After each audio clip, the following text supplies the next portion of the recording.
Hey, welcome to the Art of Hoop Basketball Podcast, the place that gives you the best insights and just real hoop talk. I am your host, Jordan Richard. We got my co-host, the Stat Boy, aka Brian Gibson. What's going on, bro?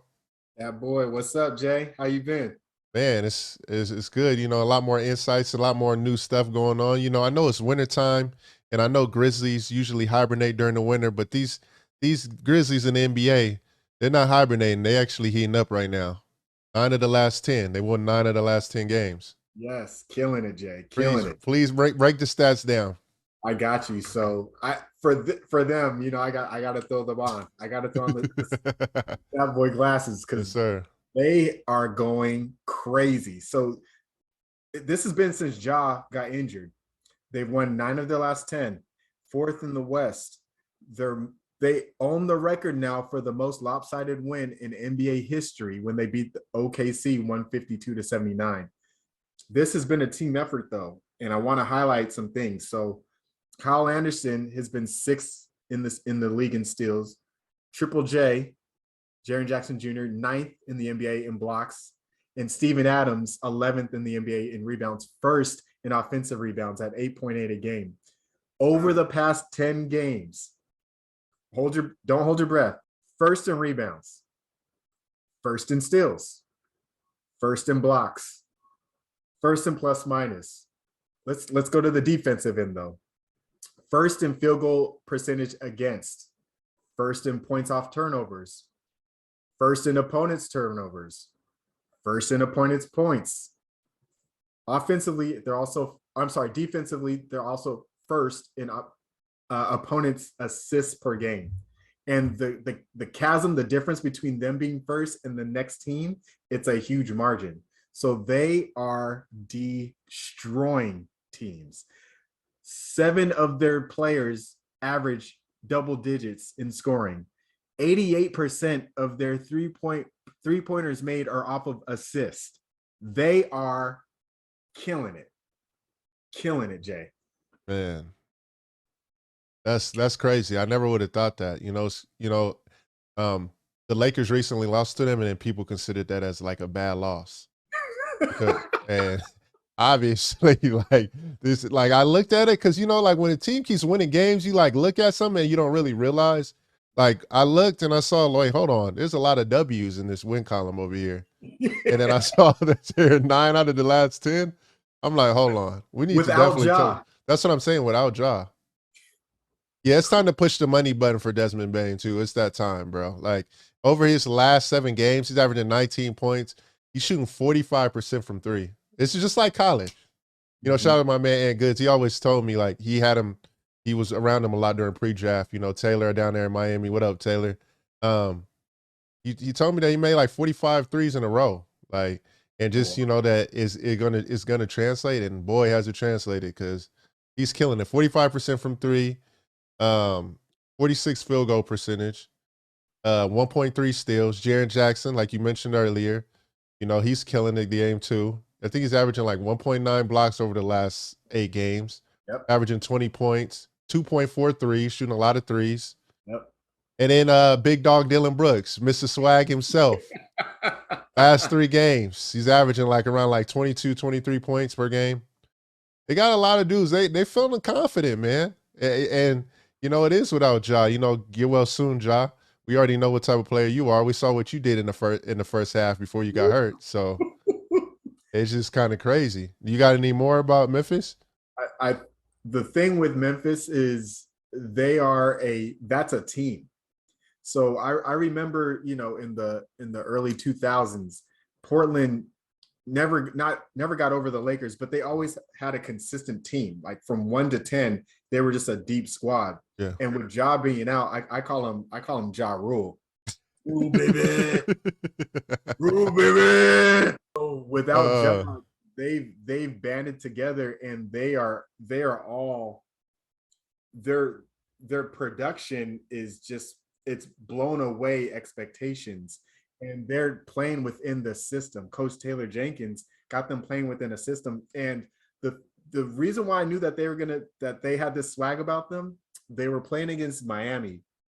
and they ended up turning the game around in Miami, and they won. But I remember Dillon Brooks was dancing on the court. And you don't go to Miami. I mean, Miami's a good team. They're a good run organization, but you don't dance on Miami's court. So there's a level of swag with them that they've got, and no one can tell them anything different. And I love to watch them play. They're scrappy. They're everywhere on the court. Yeah, I got to add to that Dillon Brooks because he was definitely in Toronto. He made a big shot. He was like, "This is my city. It's my city. We know you from Canada, bro, but it's my city." Like, it's just like, I like the swag though. I mean, I can't lie to you. I got a question for you though. Okay, is this the new form Memphis in terms of, I mean, the Memphis Grizzlies? You know, back in the day we used to have Zebo, you know, Tony Allen, you know, the long tees, 5XL tees when they used to walk in, tough boys, Marc Gasol. Are we seeing a new age Memphis Grizzlies team that's going to be a force to reckon with over the years?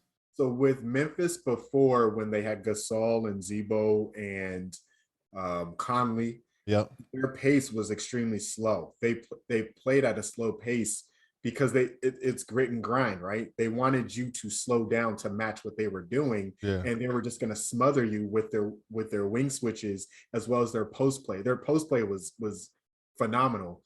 With this Memphis team, they're not afraid to run with you, but they're very quick. They switch on every possession. They can trust.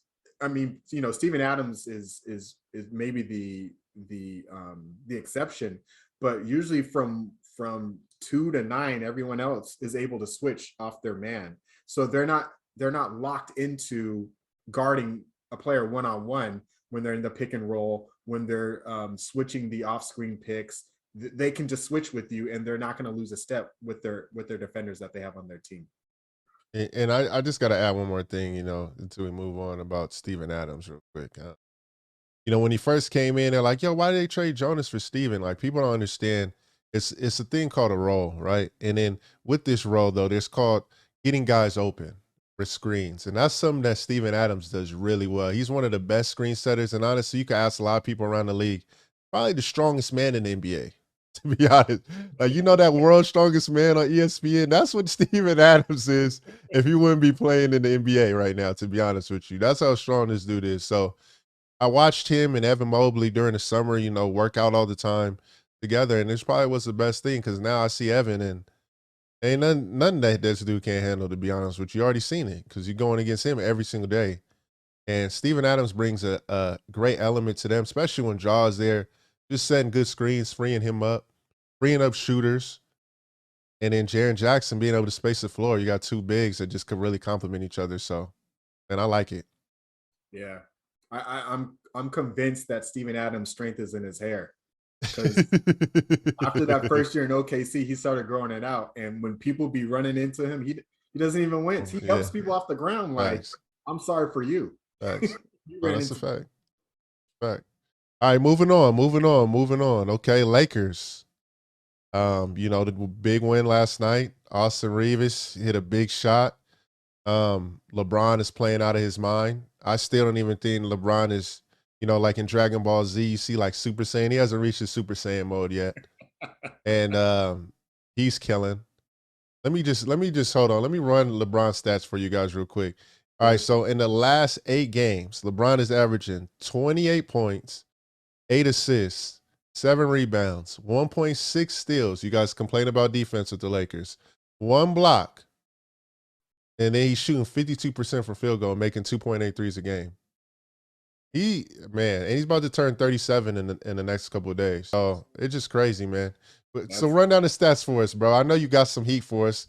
So LeBron, thank you, bro. Thank you for inspiring me and letting me know that there's a big chasm between you and me on the court. But anyways, Lakers over the past 10, 7 wins. They are second in the league in steals. So their defense has increased. Their deflections is up. They are 10th in the league since the month of December in deflections. First in loose balls recovered on defense in the league. They are first in post possession. So now they're getting in the post with AD. They are second in the league in post points per game. And then the thing that you always love, Jay, the elbow. So their elbow touches, they're now 5th in the league, and they're shooting 60% in field goal percentage, up from 51%, which was a little less than half best in the league. Their field goal percentage against, for people shooting anywhere from 20 feet and further out, they are 4th in the league. So they are now getting real switchy on the defensive end, and I think that's a lot to do with Coach Vogel. Yeah, nah, they made some plays last game that I think are really underrated. And there was one play where Austin was like on the 3-on-1 situation on defense, and then Wayne just popped out of nowhere and then like just tipped the ball out, and it went out of bounds, and it was still like, you know, Dallas's ball, but a possession like that, like during in a game, like at a crucial moment, was just big time for them.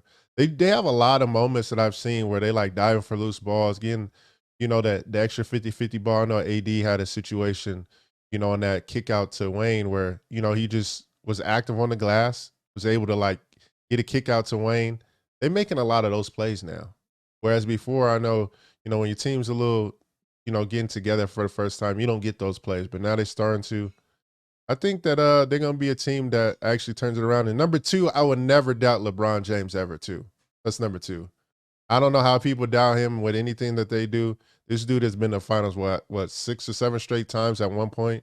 Yeah. I'm not down him at all. And I know you guys are like, but what about last year with the Suns? I mean, AD got hurt. So they were up pretty comfortably. People thought they were going to win that series until AD got hurt. So let's really think about it here. What else you got, bro? You got anything else? So just in regards to their offensive and defensive ratings, Jay. So coming into the month, they were 24th in offense and 11th in defensive rating. But so that gave them a negative 0.2 net rating. Currently, they're 13th in offensive rating, 4th in defensive rating. They're a positive 6.2 over the past 10 games. So they are turning it on the defensive end. And like you said, shots out to Avery Bradley and Austin Reeves. LeBron called him AR-15, but I see Avery. He's everywhere, and he's holding his hand. I know he's hurt, but his role on the team, he's the defensive enforcer on the wing on defense. So he knows that he's got to sacrifice to get this team going. And then AR-15, Austin Reeves, I honestly didn't see it. I didn't see it. People are telling me that he was the Caruso before the balding with his hair. But yeah. I mean, last night he came through and he got it going and was making moves. So I mean, you know me, Jay, I can't give the Lakers props, but I'm gonna at least give them a thumb up because I don't want to say anything else. I'm giving them a thumbs up. You already know where I'm at with it. All right. It's just because, bro, I'm just telling you, like, we've seen this before. It's the same thing every year. In the bubble, oh my gosh, they're in trouble. We heard that. They blew through everybody in the bubble. It's the same thing. Like, we said that before COVID too. They're in trouble. And then they started heating up before we got into the COVID. So it's just like, it's going to take them time to figure it out, but they're going to figure it out. And, you know, like we've said earlier, like, they're winning games. You know, Russ is being a lot more efficient than he was in Washington. If you really look at the numbers and stats, and we gave him high praise in Washington, why can't you give him high praise now? I mean, I know you losing, you want them to win and stuff, but he hit a big 3 in the corner. He doing things like, you know, that are positive for them.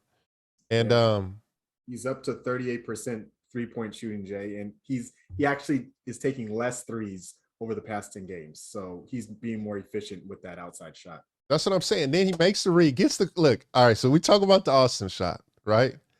Let's get into the read though. Gets the corner action, right? Yep. After he hits a big 3 already, he could have easily been like, no, I'm that guy. I want to take that 3 again, right? Pump fakes, gets to the paint, which is a sweet spot.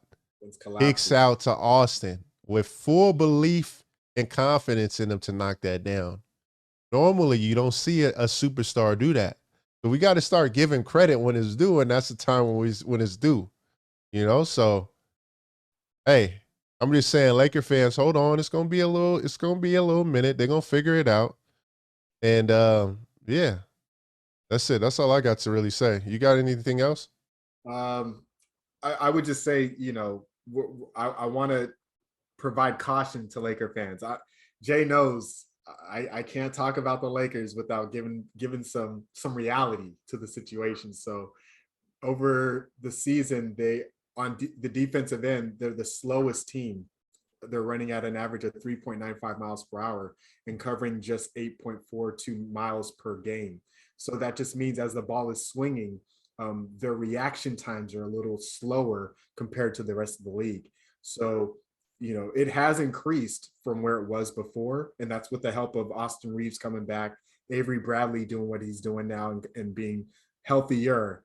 But there's still, like you said, there's still some ways to go to get to where they're going to be contending or contending with title aspirations.